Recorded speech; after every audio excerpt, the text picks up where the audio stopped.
sampai dimanapun dalam posisi tertentu, entah kita nanti sebagai pengusaha, entah kita sebagai tokoh budaya, sebagai dosen, sebagai pejabat atau siapapun, kita tadi harus mempunyai sebuah jiwa yang bersih. Iya. Jiwa yang bersih. Karena tadi tuntutannya adalah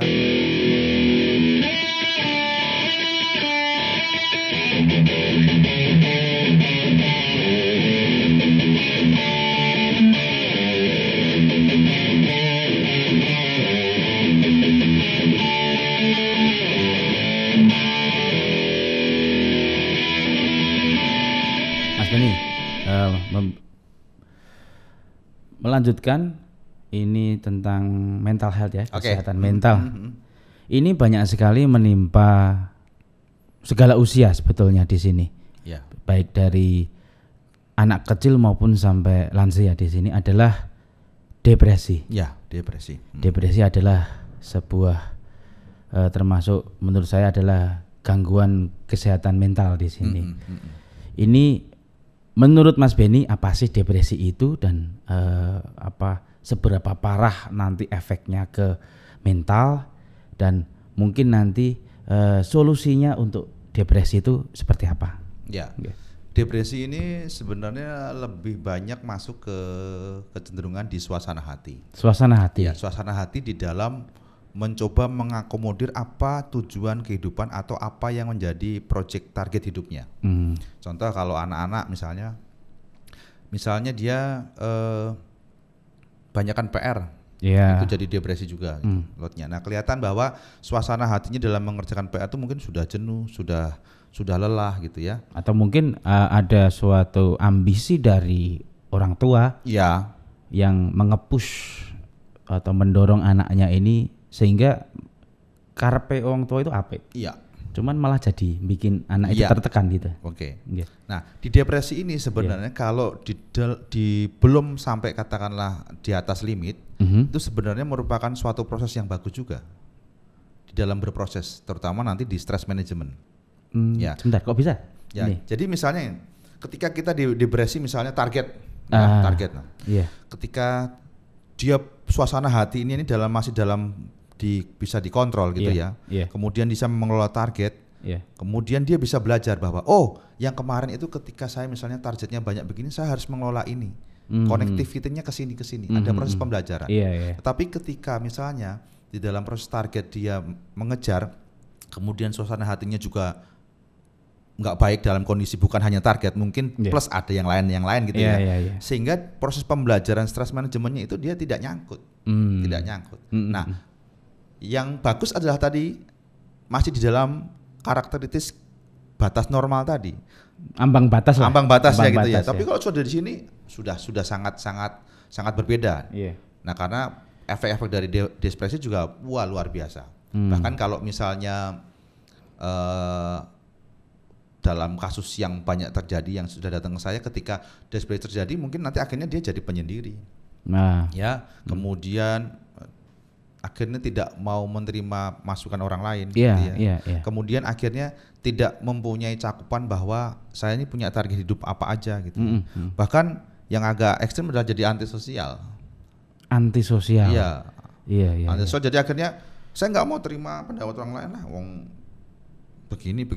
Nah, akhirnya akan mungkin ketika itu terjadi pada proses tertentu dan konsep tertentu, keadaan tertentu, kemudian misalnya dia tiba-tiba dapat kayak rezeki nomplok, jabatan nomplok, kekayaan nomplok, tiba-tiba ada yang disebut nanti sebagai megalomania gitu. Tidak kuat gitu ya? Iya. Tidak, istilahnya kalau orang Jawa bilang orang kuat derajat itu. Bisa jadi. Bisa gitu jadi. Ya? Jadi prosesnya memang kan harus menjadi pelan-pelan. Pelan-pelan. Nah, tadi ketika kita kembali tadi misalnya anak PR-nya banyak gitu ya. Kemudian dia depresi. Nah, ada kebutuhan informasi orang tua yang harus bisa menjelaskan. Misalnya, memang dari sekolah banyak ya, Dek ya. Iya.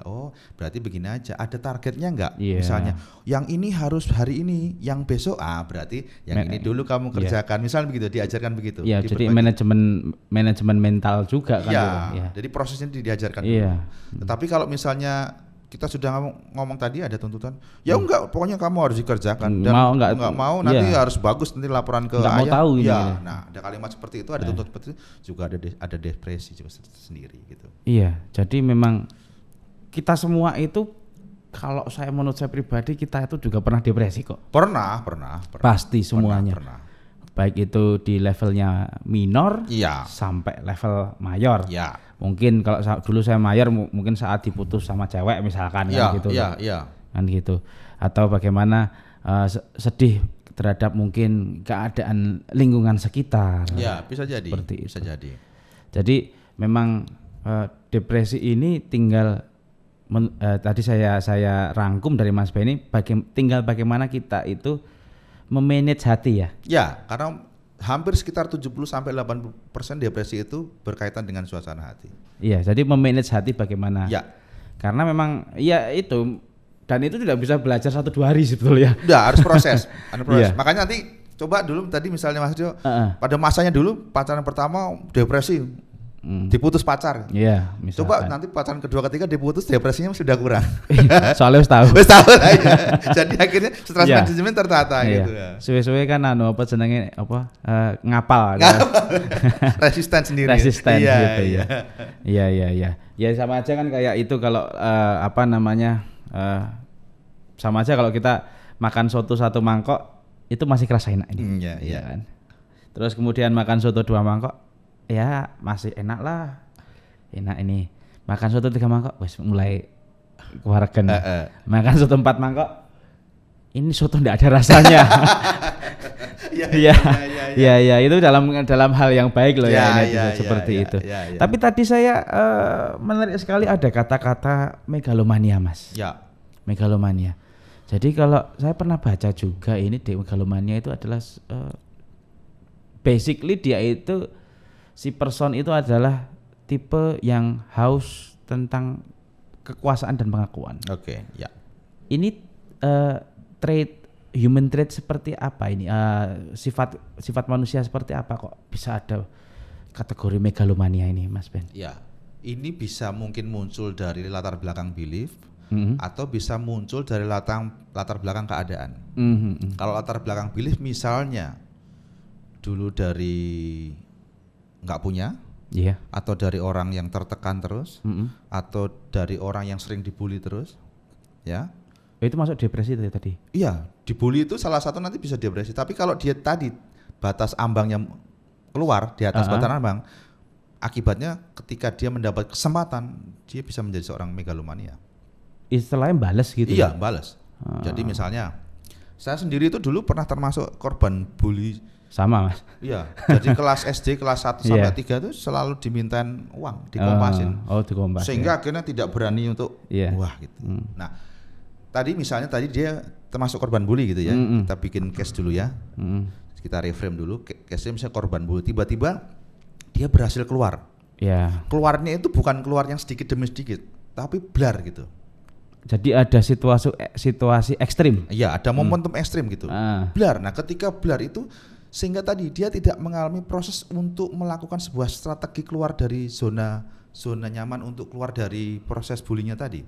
Ketika dia dapat tadi, sehingga absurd pikirannya merupakan bahwa dia sekarang saya sudah bebas misalnya. Sekarang saya tidak ada yang mengontrol saya. Akhirnya kalimat itu, sehingga akhirnya apa? Muncul kekuasaan baru, muncul cara-cara licik baru, muncul cara-cara yang super center gitu ya. Self center ya. Iya, tadi. Aku dulu di situ, sekarang di sini ya. Ternyata berarti sekarang kamu seperti itu akhirnya muncul. Itu mungkin hanya awal dari pergaulan dulu biasanya. Sehingga tapi berarti ada sifat narsistiknya ya ini ya? Iya, otomatis. Otomatis. Karena kalau dia tidak punya sifat narsistik tadi, jadi lucu, punya kekuasaan tapi gua ngumpet aja. Iya gitu ya. Enggak. Tapi ini berarti ini dia itu destruktifnya itu beda dengan depresi ya berarti ya, Mas ya. Kalau depresi ini kan hanya mungkin dirinya sendiri dan orang sekitar. Tapi kalau megalomania ini bisa ke orang banyak dong ini sifat destruktifnya ini. Mengacu atau mengikuti kalimatnya sekarang sudah sistemik, bisa sistemik. Oh sistemik ya? Iya, jadi sudah bisa mengakar kemana-mana dia. Karena tujuannya tadi dia sudah overload. Yeah. Overload karena dari tertekan yang biasa, kemudian ada momentum signifikan itu sehingga dia seperti itu. Memanfaatkan kesempatan itu. Iya. Plus juga bisa jadi misalnya di dalam proses tadi ketika dia dapat momentum mungkin masih ada semacam bulian-bulian sampingan yang mana masih terjadi dari orang lain, tetapi karena dia sudah merasa superior, bulian-bulian ini dijadikan sebuah tantangan strategi bagi seorang megalomania ini. Sehingga ketika dia bisa menguasai yang bulian-bulian samping tadi, muncullah strategi yang akhirnya balik ya, dia akhirnya sangat-sangat over control akhirnya. Over control. Berarti ini tipikal bisa puas nggak sih kalau megalomania itu? Tidak bisa. Yang bisa menghentikan siapa, Mas? Kalau bahasa ekstrimnya ya, saya hanya bilang sebuah momentum. Momentum. Iya. Momentum itu, mohon maaf, momentum dari keluarga, momentum dari alam. Berarti ekstrim lagi? Iya, atau momentum dari Tuhan. Oh, jadi kalau sudah jadi megalomania ini contohnya mungkin kalau pemimpin dunia yang sifatnya ini kejam dengan rakyatnya atau tidak. Ya. Berarti ini tidak bisa dimasukin sama sekali kalau seorang megalomania itu. Maksudnya diberikan masukan gitu? Selama dia merasa seperti itu tidak bisa. Kecuali ada sekitar berapa persen dia merasa bahwa misalnya dia mulai bertanya begini, apakah sebenarnya aku ini ada yang salah? Itu berarti berasal dari dirinya sendiri. Dari sendiri. Open mind-nya sudah mulai terbuka dan itu baru bisa dikelola oleh para praktisi yang berhubungan dengan kesehatan mental. Tapi selama dia yang kulakukan adalah untuk orang banyak. Maaf misalnya gitu. Yeah. Yang kulakukan adalah dalihnya seperti itu. Iya. Iya. Gitu. Ya berarti ini istilahnya walaupun mungkin dilihat secara maaf ya Mas ya, misalnya saya menggunakan istilah Hindu ya. Ya. Saya itu melakukan dharma. Ya. Saya melakukan kebajikan ini. Ya. Untuk semuanya. Tapi dia tadi kalau saya melihat input dari Mas Benny berarti dia nggak sadar kalau itu dia melakukan kesalahan. Atau pembenaran dari sifat sikapnya itu. Menurut saya pembenaran. Banyak pembenaran ya. Kalau misalnya tadi dia melakukan seperti itu, kan ada sisi hal yang dilakukan. Dan kebanyakan kalau konsep yang tadi dharma tadi, kebanyakan kan jalannya yang bagus ya, jalannya bagus. Dharmanya dia versi dia. Gitu. Tapi kalau yang seorang megalomania gini, konsep bagus hanya dilihat di permukaannya saja. Maksudnya Mas? Menurut publik caranya bagus. Menurut publik? Ya, menurut publik. Tapi di underground di bawah bisa jadi semu. Jadi double standar. Iya. Ada standar ganda. Iya. Oh, berarti nggak konsisten dong dia? Ya itulah megalomania. Ya ini. Ya. Ngeri juga ya. Ngeri juga karena tadi kita bicara self center, dia sangat value center. Pokoknya yang saya lakukan mau dari tadi mau cara yang baik, mau cara yang buruk. Iya. Iya. Jadi misalkan kita perlakukan dia baik ataupun kita perlakukan dia buruk, sama-sama buruk ke kita. Misalkan kita berhadapan nih sama seorang megalomania gitu. Kalau berbeda pendapat dengan dia, tentunya iya. Iya. Jadi rasionalitasnya berkurang atau bagaimana? Berkurang, sangat berkurang. Karena self centernya tinggi tadi. Berarti kalau menurut Mas Benny apa yang dulu saya pernah diajari Mas Benny itu mental block. Yes. Mental blocknya tinggi. Mental block tinggi, sebuah penjara mental ya, yang tidak ada nyata di diri kita, tetapi itu terdapat di kita yang mengungung kita, yang membuat kita sebenarnya tidak bisa melakukan karena ada penjara mental itu. Berarti ada hubungannya sama yang kita bicarakan yang di segmen tadi, pseudo aktivism tadi. Jadi kayak aktif tapi semu gitu. Bisa jadi kalau misalnya dia proyeknya ke pamer kehidupan misalnya gitu ya. Nah, bisa jadi dia bisa jadi megalomania pamer kehidupan. Oh. Jadi gitu ya. Iya. Ini kehidupanku aku mau buat misalnya contoh. Jadi misalkan saya itu adalah seorang yang sukses, seorang yang sukses dengan keluarga, sukses dengan anak, seorang sukses dengan orang tua dan lain sebagainya gitu. Bisa jadi. Contoh misalnya saya seorang sukses, kan notabene di Indonesia sukses itu sering kelihatan dari sisi apa yang kita bawa gitu misalnya. Ya. Jadi misalnya, saya lebih misalnya bawa Corolla gitu.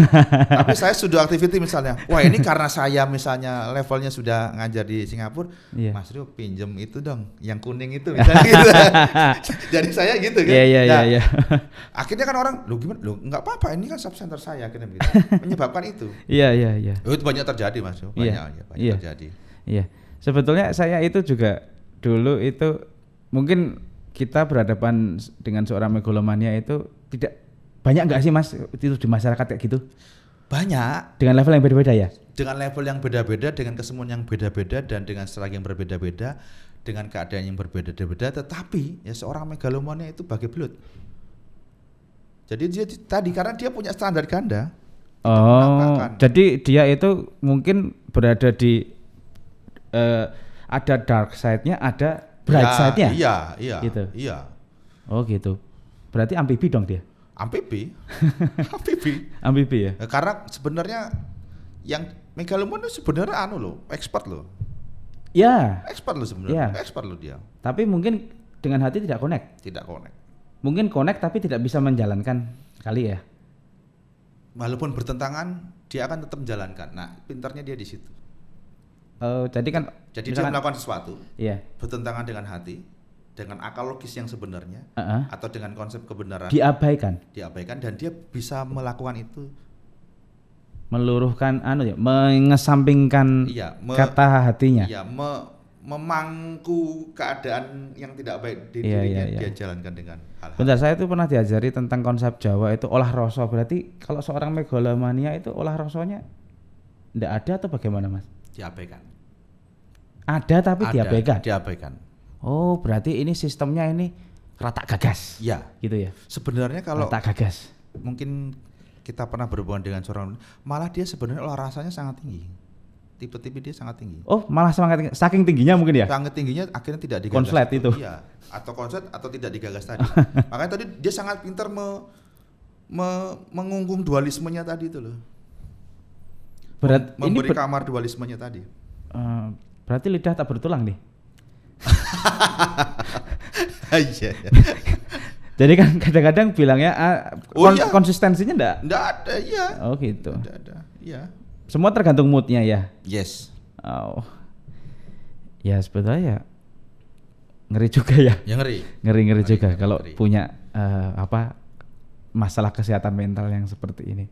Iya. Gitu. Karena dulu itu saya itu masih terkesan sama kita itu ngobrol di kita itu berapa tahun yang lalu ngemper gitu kan. Saya punya sedikit masalah personal itu. Dulu Mas Benny itu ngajari saya. Jadi reframing. Yes. Konsep reframing. Entah Mas Benny masih ingat ngobrol itu sama saya apa enggak? Masih ingat. Saya itu berterima kasih sekali Mas. Sangat-sangat berterima kasih sama jenengan dengan ada konsep reframing. Seandainya kita lihat misalkan ini frame. Kita lihat frame di sini. Kita lihat loh di sini kok nggak enak ya. Di sini kok kelihatannya langit itu gelap ya. Iya. Di sini kok kelihatannya bakal badai ya atau bagaimana dan lain sebagainya. Iya. Geserlah pelan-pelan ke sini. Geser pelan-pelan ke sini. Cari yang kira-kira enak di mana. Nah itu Mas, nuwun matur nuwun sangat kalau waktu itu sangat-sangat juga. Saya jadi berkaca-kaca ini. Loh kenapa? Karena bagi saya sebuah kebaikan, sebuah hal yang baik bagi kita. Dharma itu. Iya, bagi kita sharing kemudian itu diceritakan dan diulang itu magnis kalau saya tuh bikin langsung merinding. Langsung Iya. Ya itu saya terima kasih sekali Mas Ben. Saya mungkin belum punya kesempatan untuk berterima kasih sama jenengan ini. Jadi konsep reframing itu jadi tidak semuanya ya itu waktu itu mungkin saya lagi kondisi mental health saya lagi down waktu itu. Saya cerita sama Mas Benny, oh ternyata seperti ini. Kenapa seperti ini? Kenapa saya menyebutkan satu nama person? Padahal itu sudah bertahun-tahun yang lalu, 5 tahun 6 lebih ya. Kurang lebih ya. Lebih kali ya. Saya di Solo itu baru berapa tahun kok itu. Nggih. Ya waktu itu ya itu di Wedangan saya itu juga kita lesian ya ngobrol. Kita bintang 5 berani, kaki 5 oke. Gitu. Ya, berarti kita itu termasuk amfibi kayak tadi itu. Ya. Kita gitu. multiples. Tempat manapun ya.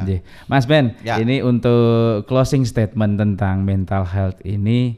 Dan nanti mungkin ada pesan-pesan untuk yang mendengarkan ini tentang pentingnya mental health ini.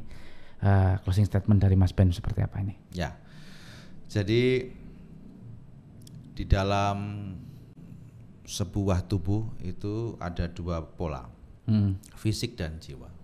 Ya. Fisik bisa dilakukan mungkin dengan olahraga, ya, kemudian dengan mengolah tubuh gitu ya. Nah, jiwa ini perlu kita olah sendiri, karena jiwa-jiwa yang kosong juga sebenarnya juga mempengaruhi kesehatan mental. Nah, perlu diisi oleh siapa? Oleh keluarga tentunya. Walaupun mungkin tidak setiap kita berada di keluarga itu kadang-kadang selalu bagus terus ya. Nah, betul. Ada proses pembelajaran.